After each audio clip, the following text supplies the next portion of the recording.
புதுவை அமிர்தா குரல் மெய்யன்பர்களே, நம்முடைய திருவண்ணாமலை கோபுர தரிசனம் தேர் நிற்கிற இடத்தில் இருக்கிறோம். சாலையிலே நின்று கொண்டு கோபுர தரிசனத்தை பார்க்கிறோம், தேரை பார்க்கிறோம்.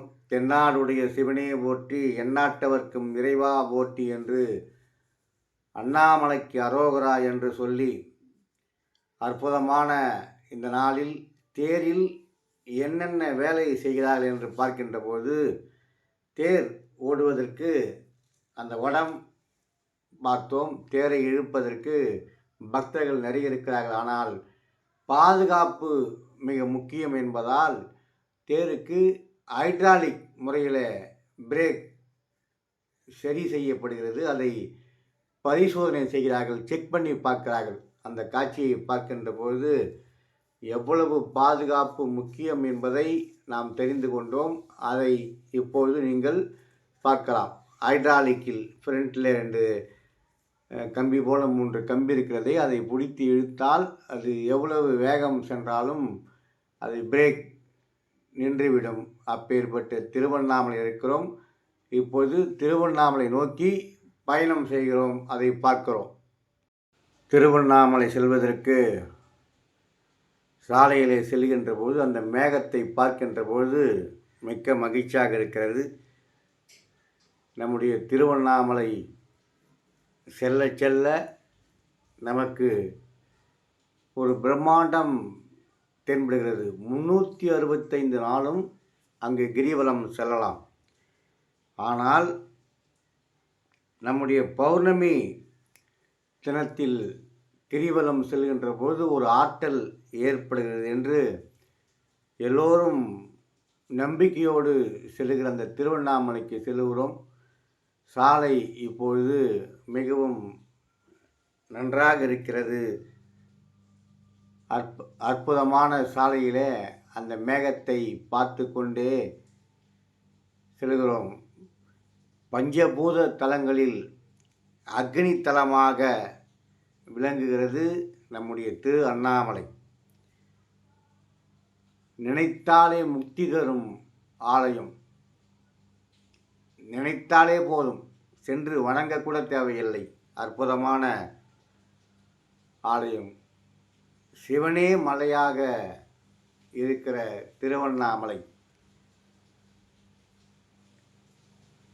நெருப்பு வடிவமாக அக்னி தலம் என்பதால் நெருப்பு மலையாக ஒரு காலத்தில் இருந்ததாக சொல்லுகிறார்கள்.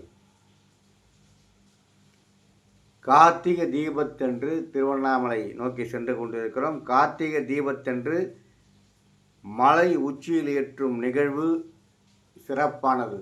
அதைத்தான் கோடான கோடி மக்கள் சென்று பார்ப்பார்கள்.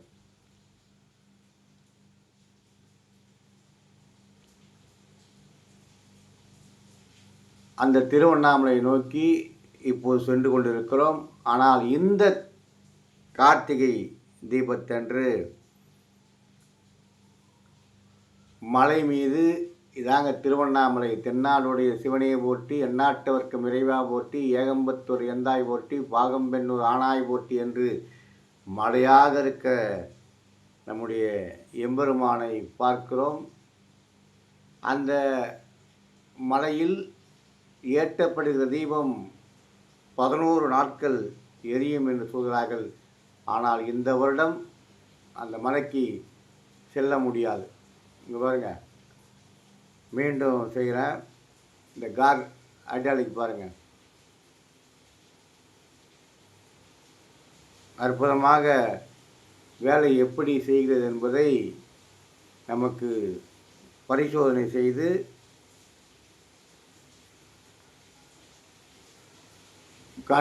காண்பிக்கிறார்கள். மீண்டும் மீண்டும் அதை பார்க்கின்ற போது பாதுகாப்பு எவ்வளவு முக்கியம்.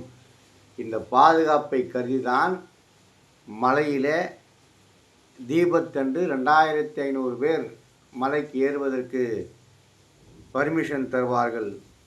ஆனால் இந்த வருடம் அந்த பர்மிஷன் கொடுக்கவில்லை. ஆகவே இந்த வருடம் ஏற்றப்படுகிற திருவண்ணாமலையில் நாம் பக்தர்கள் யாருக்கும் அனுமதி இல்லை. அந்த தீபம் ஏற்றுகிற சில பேருக்கு மட்டும்தான் அனுமதி என்று சொல்லியிருக்கிறார்கள். ஆகவே அந்த மண் சரிந்த காரணத்தினால் அங்கு சரியில்லை என்று சொல்கிறார்கள். இதுதான் கொடிமரம். பரணி தீபம் ஏற்றுகிற இடம் இது கொடிமரம். இந்த கொடிமரத்தை வணங்கி, அற்புதமான திருவண்ணாமலையை வணங்கி மன நிம்மதி பெறுவதற்கும், எத்தனையோ சித்தர்கள் வழிபட்ட தலத்தில், கோடான கோடி மக்கள் வழிபட்ட இடத்தில், கொடிமரத்தில் அருகில் நானும் இருக்கிறேன் என்பதை தவிர வேறு என்ன சொல்ல முடியும்? அற்புதமான மலை திருவண்ணாமலை. திருவண்ணாமலை கொடி மரத்து அருகிலே இருந்து ஆலய அழகையும் நம்முடைய மலை அழகையும் ரசித்து ரசித்து பார்க்கிறோம். மகிழ மரம் இதுதான். ஒவ்வொரு ஆலயத்திற்கும் ஒரு மரம் இருக்கும். தலைவிருட்சமாக திருவண்ணாமலை மகிழ மரம். அந்த மகிழ மரத்தடியில் அமர்ந்து சுற்றி பார்க்கின்ற பொழுது அற்புதமான ஒரு ஆற்றலை தருகிறது. சிறப்பான சொட்டுணை வேதியின் சோதியானவன் பொட்டுணை திருந்தடி பொருந்த கைதொழ கட்டுணை பூட்டியோர் கடலில் பாய்ச்சினும் நட்டுணையாவது நமச்சிவாயுவை என்று சொல்லக்கூடிய தீபம் ஏற்றக்கூடிய விளக்கை பார்க்கிறோம். அற்புதமான இது சந்நிதி உள்ளே சிறப்பு. எல்லோரும் அமர்ந்து கொண்டு தியானத்தில் இருக்கிறார்கள். மிக அற்புதமான திருவண்ணாமலையில் அமர்ந்து பார்க்கிற காட்சியை உங்களுக்கு காட்சிப்படுத்துகிறேன்.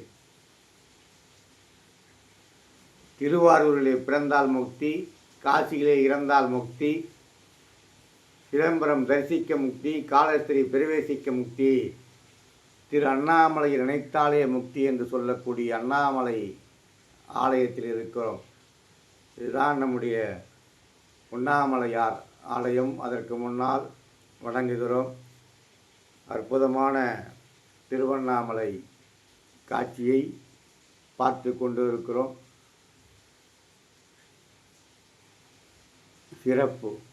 அம்மன் சன்னதிக்கு முன்னால், திருவண்ணாமலை ஆலயத்துக்கு முன்னால் அந்த வண்ண ஓவியங்களை பார்க்கிறோம். சிறப்பாக இருந்தது. கோபுர தரிசனம் கோடி புண்ணியம்.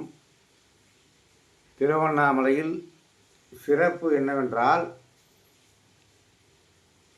8 லிங்கம் ஆலயத்தை சுற்றி, அந்த மலையை சுற்றி இருக்கிறது. 14 கிலோமீட்டர் சுற்றளவில்.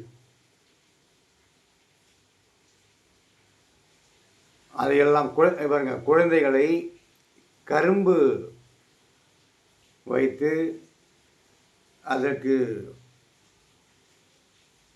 குழந்தையை அந்த தொட்டிலே படுக்க வைத்து கரும்பு தொட்டிலே ஊர்வலமாக வருகிறார்கள். அதையும் பார்க்கிறோம். இந்த கொடிமரத்தை வணங்கி கொண்டே இருக்கலாம். அற்புதமான அண்ணாமலையார் கொடிமரத்தடியில் இருக்கிறோம். சிறப்பு.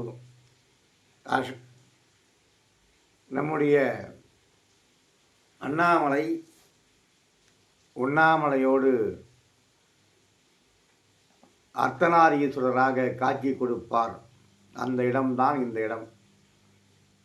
பாருங்கள், இந்த மலை அக்னி மலை.